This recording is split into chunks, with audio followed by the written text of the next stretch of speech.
We're going to balance this using the algebraic method. First, put down variables A, B, C, and D, one for each of the chemical species present. Then create a linear equation based off of the quantity of each atom type involved. Your equal sign for the linear equation occurs at the yields or produces arrow. There's one calcium with A and one with C. This shows us that A and C are equal. We go ahead with oxygen and find 2A equals 1D.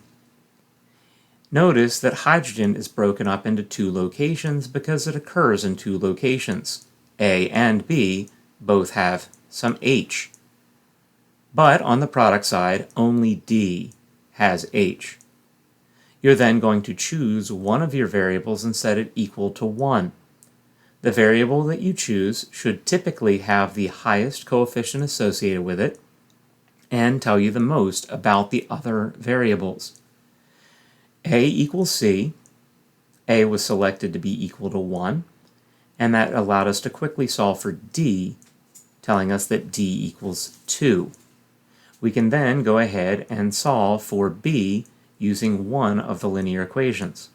I would solve using 1b equals 2c. Since A and C are equal, it's a pretty easy solve. The more traditional method would be to create a RAP table, the reactants, atoms, and products. This allows you to have a balance sheet where you can see which things are balanced and which things aren't. You'll then go ahead and put in coefficients into the chemical equation to figure out how to balance it.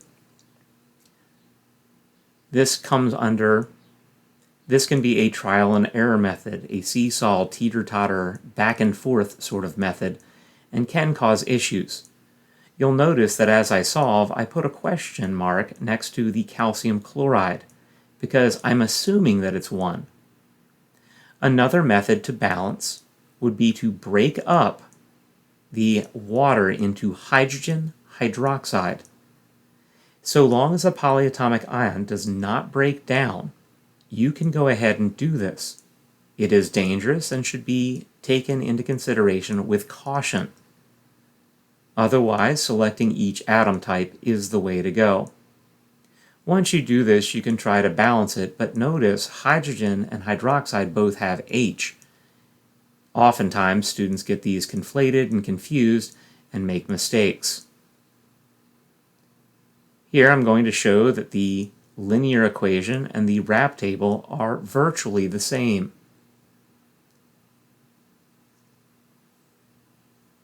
Remember that hydrogen is going to be broken up in our linear equation as it occurs at both A and B variable positions. When we add those together, we'll still get that there are 3 on the reactant side.